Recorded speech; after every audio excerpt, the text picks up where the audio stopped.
America के former president Donald Trump के एक ट्वीट से बांग्लादेश में हिंदुओं के खिलाफ हिंसा का मुद्दा एक बार फिर चर्चा में आ गया। ट्रंप ने हिंदुओं को दिवाली की बधाई देते हुए लिखा कि वो बांग्लादेश में हिंदुओं, ईसाइयों और दूसरे अल्पसंख्यकों के खिलाफ हो रही हिंसा की कड़ी निंदा करते हैं। ट्रंप ने कहा कि बांग्लादेश में माइनॉरिटीज पर हमले हो रहे हैं, लूटपाट की जा रही है, बांग्लादेश में पूरी तरह से अराजकता की स्थिति है। ट्रंप ने राष्ट्रपति चुनाव में अपनी राइवल कमला हैरिस और प्रेसिडेंट जो बाइडेन पर आरोप लगाते हुए कहा उन्होंने दुनिया भर और अमेरिका में हिंदुओं की अनदेखी की है। ट्रंप ने कहा कि अगर वो राष्ट्रपति होते तो ऐसा कभी नहीं होने देते, वो अमेरिका में रह रहे हिंदुओं की भी रक्षा करेंगे। भारत में विश्व हिंदू परिषद जैसे कई संगठनों ने ट्रंप के इस बयान का स्वागत किया। वीएचपी के स्पोक्सपर्सन विनोद बंसल ने कहा कि हिंदुओं के खिलाफ होने वाली हिंसा की वर्ल्ड लीडर आलोचना नहीं करते। कई नेता तो ऐसे हैं जो हिंदुओं पर हुए जुल्म की खबर को दबा देते हैं, उसे नोटिस ही नहीं करते। ऐसे में ट्रंप के बयान से दुनिया का ध्यान बांग्लादेशी हिंदुओं की तरफ जरूर जाएगा। ये एक स्वागत कदम है। देखिए कि कोई वर्ल्ड लीडर और खासकर अमेरिकन लीडर इस बात को एक्नॉलेज कर रहा है कि हाँ, बांग्लादेश में जो कुछ हुआ है वो गंभीर था और नहीं होना चाहिए था और इसी चीज़ें रुकनी चाहिए थी। तो इस एक स्वागत कदम है। लेकिन साथ ही साथ एक बड़ी अजीब विचित्र विडंबना है देश की और दुनिया की कि जब हिंदुओं के ऊपर हमले होते हैं, हिंदुओं को सताया जाता है, तो न सिर्फ बाकी वर्ल्ड लीडर्स जो है ना चुप्पी साध लेते हैं, अपितु साथ ही साथ उस ऑपरेशन को ऑपरेशन नहीं माना जाता, उसको उत्पीड़न को उत्पीड़न नहीं माना जाता, ऐसी खबरों को छुपाया भी जाता है। तो ये स्वागत कदम है। मैं कहता हूँ डोनाल्ड ट्रंप ही क्यों, यूएन सेक्रेटरी जनरल को और बाकी लोगों को भी इस बारे में और यूएनएचआरसी को भी आगे आना चाहिए। बांग्लादेश में जो कुछ हुआ और हो रहा है बेहद गंभीर है। अब ये पूछा जा सकता है कि अगर ट्रंप ने अमेरिका में रह रहे भारतीयों का दर्द समझा, उनका वोट पाने के लिए बांग्लादेशी हिंदुओं के खिलाफ हो रही हिंसा पर बयान दिया, तो फिर कमला हैरिस को किसने रोका?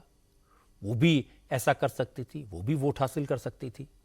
हालांकि ये बिल्कुल संभव है कि ट्रंप ने भारतीय मूल के अमेरिकी लोगों को लुभाने के लिए ट्वीट किया हो, क्योंकि अमेरिकी राष्ट्रपति चुनाव में इंडियन ओरिजिन के लोग एक इंपॉर्टेंट रोल प्ले करते हैं। लेकिन ट्रंप के लिए मुश्किल यह है कि भारतीय समुदाय के ज्यादातर लोगों को डेमोक्रेटिक पार्टी का ट्रेडिशनल वोटर माना जाता है। अमेरिका में इंडियन ओरिजिन के करीब 23 लाख वोटर हैं और हर चुनाव में इनका वोटिंग परसेंट बढ़ता जा रहा है।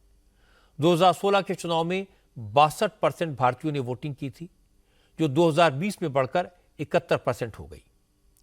कमला हैरिस भी इंडियन ओरिजिन की हैं, तो माना जा रहा है कि चुनाव में भारतीय समुदाय के लोग और भी बढ़ चढ़कर हिस्सा लेंगे।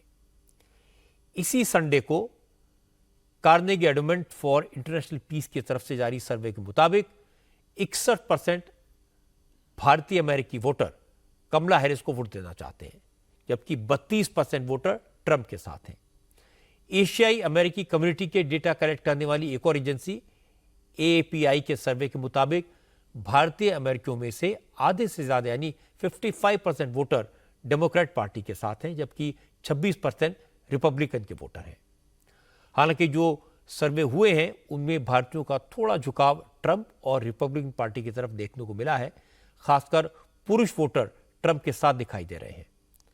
ऐसे में बांग्लादेशी हिंदुओं के खिलाफ हिंसा को लेकर किया गया ट्रंप का ट्वीट भारतीयों के बीच उनकी लोकप्रियता को बढ़ा सकता है। डोनाल्ड ट्रंप वास्तव में इन धार्मिक समुदायों की चिंता करते हैं। उन्हें पता है कि बांग्लादेश में क्या चल रहा है। उन्हें बांग्लादेश में हिंदुओं के उत्पीड़न को लेकर सारी जानकारी है। बांग्लादेश में धार्मिक अल्पसंख्यकों की स्थिति पर इनकी नजर है। ट्रंप ने उन अमेरिकी भारतीयों का सपोर्ट किया है जो बांग्लादेश में हो रहे मानवाधिकार के उल्लंघन से चिंतित हैं। दिवाली के मौके पर ऐसा करना तो और भी ज्यादा खास है। अमेरिका में रह रहे भारतीय मूल के कई लोग ट्रंप की योजनाओं का प्रचार कर रहे हैं। कमला हैरिस ने अभी तक इस मुद्दे पर कुछ भी नहीं बोला है। मुझे लगता है कि ट्रंप के इस बयान के बाद चुनावी समीकरणों में कुछ बदलाव जरूर होगा। ट्रंप ने हिंदुओं के मुद्दे पर बोलकर आज एक नया इतिहास बनाया है। ट्रंप के इस बयान का मतलब क्या है, इसका मकसद क्या है, ये जानने के लिए हमने उनके सहयोगी शलभ कुमार से बात की। शरद कुमार 2015 से ही रिपब्लिकन पार्टी में अहम पोजीशन पर हैं। ट्रंप को पॉलिटिकल डोनेशन देने वाले बड़े डोनर्स में उनका नाम है। वो Hindu coalition of Republican national committee के चेयरमैन हैं। शरद कुमार ने कहा, ट्रंप ने बांग्लादेशी हिंदुओं को लेकर बयान चुनाव को देखते हुए नहीं दिया। ट्रंप हमेशा हिंदुओं और भारत के सपोर्टर रहे हैं, इसे लेकर उनकी पॉलिसी कंसिस्टेंट रही है। प्रेसिडेंट ट्रंप और कैंडिडेट ट्रंप शुरू से ही, ये अब की बात नहीं है, उन्होंने 2016 में जब हमारी जो रैली हुई थी 3 weeks prior to the election, October 15, 2016, उसमें बोला था उन्होंने 2 चीज। एक, वी लव हिंदूज, ओके।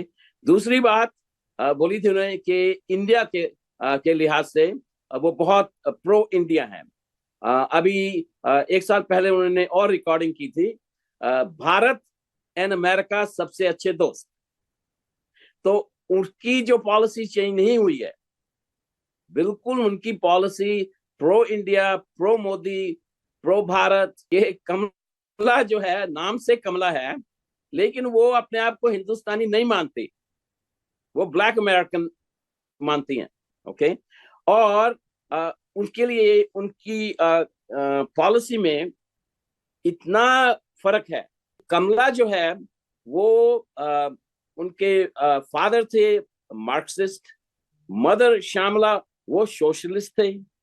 तो वो रेडिकल लेफ्ट से चलते हैं, और रेडिकल लेफ्ट का हमास के साथ, रेडिकल लेफ्ट का लश्कर के साथ उनका बहुत रिश्ता है। तो जो पॉलिसी वाइज देखना चाहिए कि नाम सिर्फ कमला है लेकिन पॉलिसी अगेंस्ट इंडिया।